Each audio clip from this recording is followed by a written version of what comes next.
¿Qué tal? ¿Cómo les va? En Perfiles de hoy está José Luis Ambrosino como nuestro invitado para hablar de los 35 años del movimiento de los sin techo.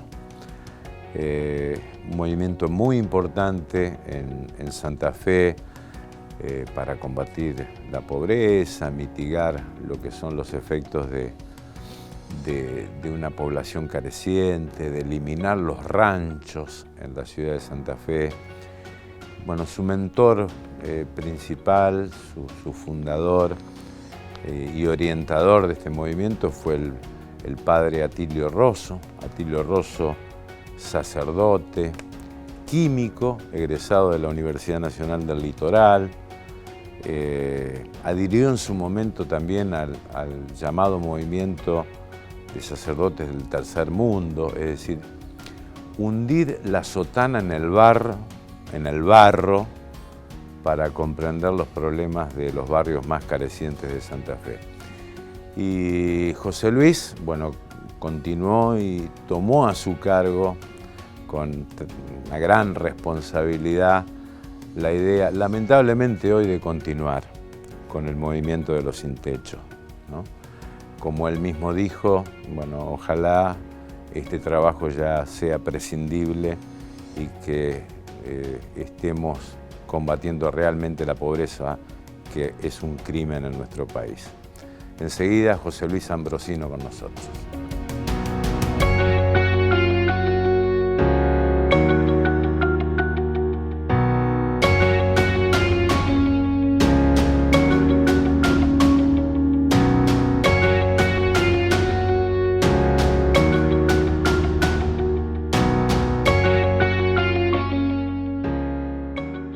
¿Qué tal, José Luis? Un gusto, ¿eh? Muy bien, muy bien. Muchas gracias por invitarme a esta para hablar sobre esta celebración.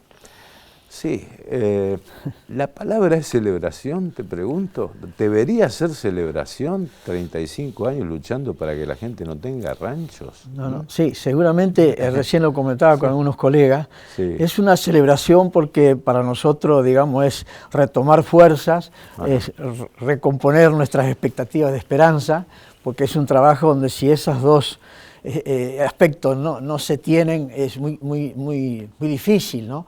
Muy doloroso, cotidiano, y hay que tener algunos recursos de orden espiritual para sostenerlo. Por eso celebramos la capacidad de seguir luchando.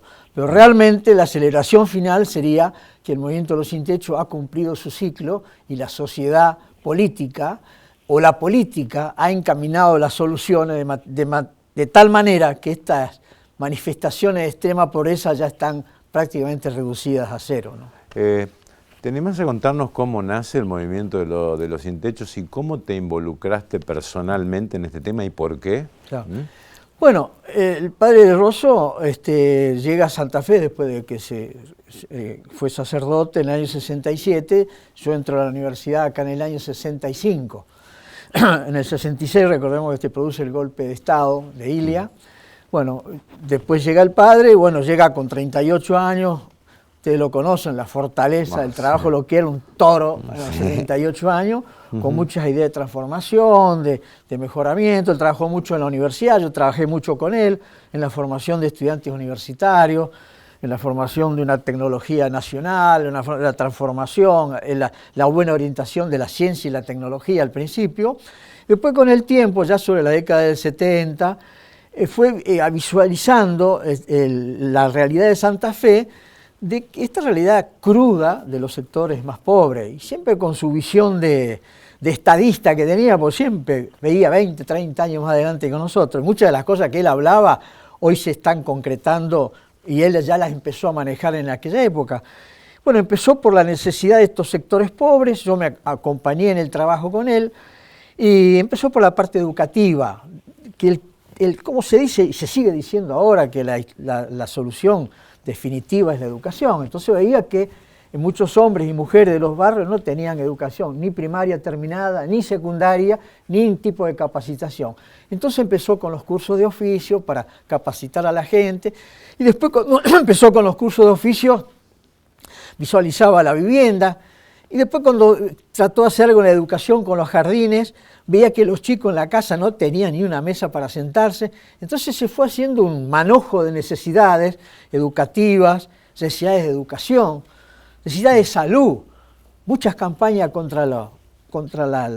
la diarrea, pero se le alimentaba todo el día con agua contaminada, entonces empezó a visualizar la necesidad de la potabilización del agua, entonces se hizo un complejo de demanda del sector social que el padre las unió y dijo, vamos a iniciar la lucha en forma global, estructural de la pobreza, no una que nunca está mal, ¿no es cierto? Una ayudita, exacto, un paquete de fideos, eso no alcanza. No alcanza, eso no está de más, pero hay que atacarlo por la educación, hay que atacarlo por la salud y hay que atacarlo por el hábitat.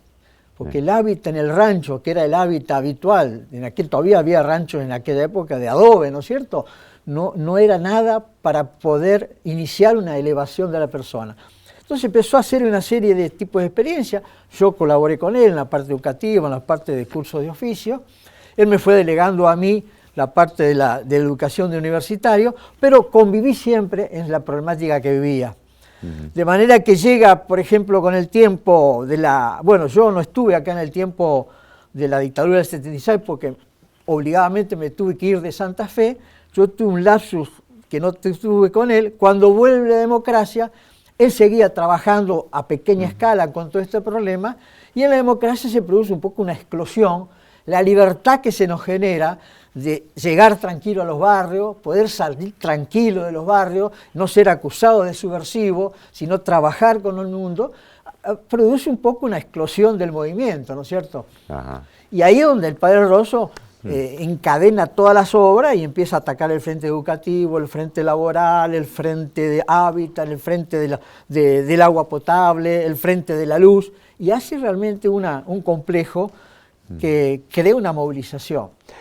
Y vos personalmente te preguntaste, y te lo habrás preguntado muchas veces, de por qué llegamos a un 50% de pobreza en el país. Sí, uno se lo pregunta, no es fácil la respuesta, pero yo creo que lo que yo hablo del padre Rosso, lo que él tenía ya y ya visualizaba, y ahora lo escucha como han escuchado en programas emitidos por radio, en la Radio Universidad con ustedes, la actualización que tiene el padre, no solo en la visión del problema, sino en las virtudes antropológicas que tienen que ser los que somos responsables de la solución. O sea, porque él decía, cuando vos entras a una villa, dejá la entrada lo religioso, dejá la entrada lo político, dejá entrada la caridad barata, andá al barrio, dejá lo que tengas que dejar y no retires nada. Cuando una persona pobre se aleja de vos, tiene que haber sido elevada un poquito más de lo que estaba cuando vos llegaste. O sea, es una antropología de transformación con una fuerza espiritual que yo creo que la política partidaria no la tiene. Yo hablaba con unos colegas recién, nosotros predicamos ahora en este momento, porque yo no vine a la política de un repollo, pero cuando murió el padre Rosso, sobre su tumba le dije, le juro que no voy a utilizar la política partidaria, sino que voy a utilizar la gran política para transformar en los sectores a los que llegamos. Y yo le decía a uno de sus colegas, ¿y saben lo que es antropológicamente? Que el padre lo decía en su forma, aunque quizás no tan claro, o buscándole la vuelta para que no parezca religioso. Yo lo que tenemos que ver, los que estamos en ese problema, y le digo a todos los jóvenes, a todos los concejales, a todos los que aspiran a ser asistentes, senadores, miren, tienen que ser militantes primero del amor. Oh, dice, pero vos sos cura, o eso es para las carmelitas, o eso es para los seminaristas. Decía Sábato que este mundo, que él ya sufría Sábato por el dolor de mucha gente, ¿sabe lo que necesitamos como tipos para seguir? Necesitamos santos, necesitamos héroes y necesitamos mártires. Y él decía, ¿sabés por qué muere un héroe? Por amor a la patria. Acordate esa palabra, amor a la patria. ¿Sabés por qué muere un santo? Por amor a Dios. ¿Y sabés por qué muere un mártir? Por amor a una causa. O sea que el amor, esa cosa que hoy día parece una cosa romántica, frívola, ¿no es cierto? Para carmelitas o para seminaristas iniciados, es la fuerza espiritual que puede llegar a transformar esta realidad. No es la fuerza partidaria, es la política la solución final, pero la partidaria tiene que cambiar muchas cosas. Hablabas, entre otras cosas, bueno, el cura Rosso hablaba de responsabilidad de todos, no hablaba únicamente, porque si estamos esperando de la política la solución y nos cruzamos los brazos, los empresarios, los periodistas, los estudiantes, los vecinos, evidentemente nunca va a llegar. No va a llegar, ¿no? no va a llegar. Yo quiero hacer una pausa y después vamos a fijarnos en varios temas, ¿no? Pero simplemente dame un dato. ¿Cuántos chicos de los barrios carecientes no terminan la escuela secundaria? Más o menos. Decime, adelantame ahora. Sí, en nuestros barrios yo te diría que el 80%, 85% no termina la escuela secundaria. Y te voy a decir después del corte a lo mejor, cuál es la expresión dolorosa actualmente de una familia que le llega el chico a 13, 14 años y que no sabe hacer con ese chico. Bueno, enseguida José Luis Ambrosino aquí con nosotros en Perfiles de Época.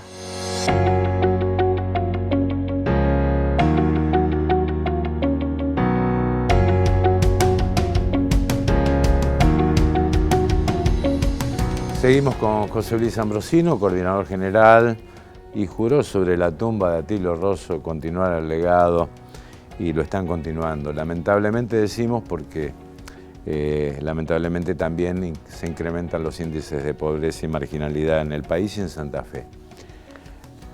El 80 y 85% no terminan la escuela secundaria en los barrios, por lo menos los barrios periféricos, carenciados o los que visitan habitualmente los sin techo. ¿Qué hacen esos chicos?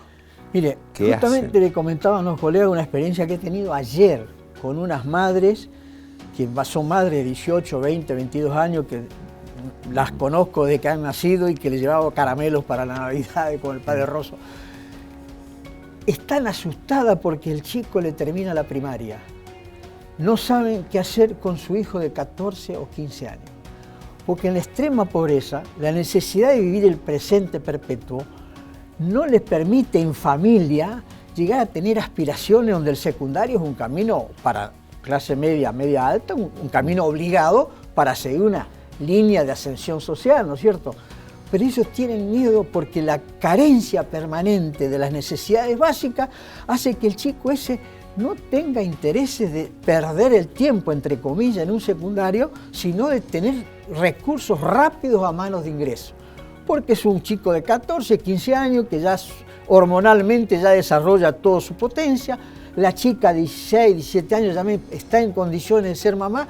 Entonces, esa edad es terriblemente trágica para una serie de familias con las que trabajan. No saben qué hacer con el chico de 14, porque no les dura en el secundario. Yo le estoy diciendo que el orden de deserción es del 80%, para el país es del 50%. Se imaginen los barrios más pobres, se eleva al 80-85%. En los chicos y en las mamás también, porque las mamás jóvenes, al quedar embarazadas, la limitación del secundario es muy grande. Entonces, pero ahí estamos al paso de la violencia o el paso del delito como dinero fácil, ¿o no? Es el paso inmediato. Yo ayer, le digo, he hablado con madres donde tienen al toque la posibilidad rápida de sacar unos pesos para que el chico no se le vaya, para que el chico no proteste porque no tiene una pieza para estar con su novia. Es por ejemplo, la droga es un camino fácil, accesible. Enseguida ingresan fondos. El delito simple, de tercera, pero es accesible también. El robo simple, pero también. Es decir, el chico no tiene vocación de ser secundario porque incluso para la pequeña familia, ante la ausencia de ingresos, es medio perder el tiempo. No saben qué hacer con un chico. Tengo una familia que un chico lo mandaron a la casa de la abuela, de otro pueblo, ahora la abuela se lo manda de vuelta a ella. No saben qué hacer. Entonces ese chico, con que la familia no sabe qué hacer, ¿qué destino tiene? El delito. Y bueno, lamentablemente es así. Ahora, un chico que no termina la secundaria no puede ser ni cajero de un supermercado, hoy por hoy. Totalmente, está fuera de carrera. Ahora lo que no ve es el futuro. Totalmente, o sea, esa es la gran crisis que nosotros vemos y que no se arregla, y por eso lo veía el padre Rosso. Por eso él inició primero los cursos de oficio. Porque a un chico de 14 años, nosotros que tenemos cursos de oficio en los sin-techo, le podemos decir, mirá, tomate 6 meses de tiempo, 3 meses, 2 horas por día y aprendí a ser bobinador.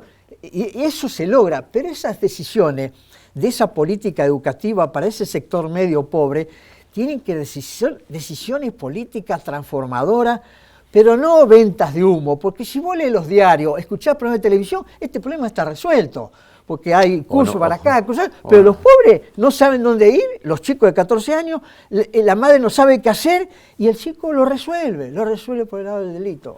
Y lamentablemente no está en la agenda tampoco de muchos, ¿no? José Luis, en su momento, incluso hasta la propia Iglesia, cuestionó el sistema de planes sociales porque aseguraba en aquel momento que atentaban contra la dignidad del trabajo. Terminaron siendo cautivos, o sea, los planes sociales de muchísima gente en el país. Si bien pueden ser necesarios o son necesarios por las necesidades básicas de la gente, pero ¿qué harías con este tema? Digamos, porque digamos, la dignidad del trabajo es algo importante desde el punto de vista personal. Hay mucha gente que quiere laburar. Sí, sí.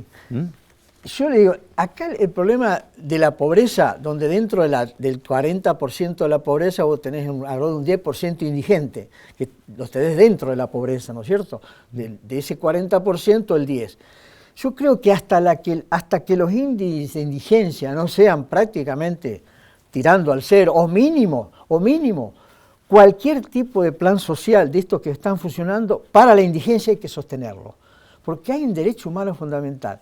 Hoy es ser indigente en Santa Fe al 31 de octubre, ahora al 30 de noviembre será otro, te tiene que ingresar 60.000, 62.000 pesos para comer nada más, no para ir a comprar una zapatilla. Vos quedás, la familia sentadita, sin moverse, con 60.000 pesos y controlada la comida, sin caída de rendimiento, con 62.000 pesos le alcanza. Eso no lo tiene el 10% de la población. Entonces, hasta que eso no se vaya eliminando, eso hay que sostenerlo. Porque eliminar la indigencia implica entrar en la zona de pobreza, que todavía te queda de 62.000 pesos, tenés que llegar a 138.000 para dejar de ser pobre. Y cuesta muchísimo. No es fácil llegar de 62.000, aunque haya salido la indigencia, a 138.000 de ingreso seguro hoy día. Es difícil. Entonces la asistencia de los planes sociales, yo creo que hay que sostenerla y hacerlo en forma controlada. Pero no hay que agarrárselo siempre a los pobres para exigirle el 100%. O sea, el pobre no tiene que tener hijos, el pobre tiene que ser limpio, el pobre no tiene que robar, el pobre tiene que rezar todas las mañanas. Pará, no le pida al pobre lo que nosotros, los clase media alta, no le pedimos.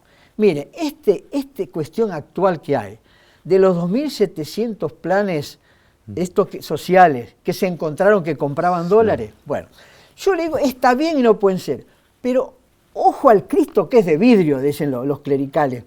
No hay que ensañarse siempre. Si es cierto que son 2.700 planos, sobre el millón de planes que hay dando vuelta, no llega al 0,3% de error. Entonces, quiere decir que si esos programas fueron eficientes con el 98,7%, no hay que enterrarlos los programas, hay que mantenerlos y, por supuesto, en la línea de que todo el mundo está de acuerdo, es que desaparezca y haya trabajo. Pero no hay que negarle la posibilidad del día a día. Si mi gente indigente no recibe la asignación universal de tarjeta alimentaria, es una locura. La estamos asesinando día a día, porque ese adelgaza porque no comen, o porque comen mal, es una locura. Los planes hay que sostenerlos. Mientras la indigencia sea el 10%, ni hablar de eliminarlo. Y después con todos los controles que sean necesarios. Y el trabajo, mire, tiene que ir acompañado de un proceso educativo. porque acá me instalan las industrias y mi gente pobre no entra en ninguna. Termina con el alambrado perimetral y se tiene que ir a la casa de nuevo, porque no ha hecho el secundario. Entonces, todo un proceso. Entonces, mientras el proceso global siga, no seamos tan exigentes con el tema de los planes. Veamos primero florecer algo y después pongámosle mano a ese tema. José Luis, ustedes también, dentro de todo el trabajo que realizan, también hacen mediciones de precios. Bueno, no digamos los precios hoy porque tal vez dentro de una semana puedan ser otros, pero uno por allí ve que hay un cruce permanente de responsabilidad. No, la tiene el formador de precios, no, la tiene el mayorista, no es el comerciante que se abusa, el gobierno que no controla la inflación, no, que el control de precios provoca el colchón. Y eso al pobre significa más pobreza. Es decir, ¿por dónde crees que está pasando? Sin ser economista, ¿no? Sin llegar a ser economista, ¿no? Pero vos trabajás también desde el punto del rubro comercial, lo que sea, ¿no? Pero, es decir, ¿la responsabilidad de quién es en esta historia? Yo siempre le digo, mira, y le digo a los pobres, incluso mañana en el acto les vuelvo a decir, miren, ustedes son pobres, pues se lo decimos en la cara, ¿no es cierto? Ustedes son pobres, están en el fondo de la lata. Pero no se autoengañen con la sociología barata de que le va a decir que la solución está en ustedes, en la creatividad, que todos juntos. No, no. La solución de ustedes está en el 60% que no es pobre. Es el 60% que no es pobre. ¿Ustedes qué solución tienen? Cortarán una calle, cortarán una ruta, quemarán unas cubiertas y cuando vamos a casa sigue el problema. No hay nada acá. Entonces, ustedes lo que tienen que hacer, no robar, no mentir y no matar. Eso es lo que tienen que hacer ustedes. Ser respetuosos de la realidad y apelar a los que trabajan en nombre de ustedes.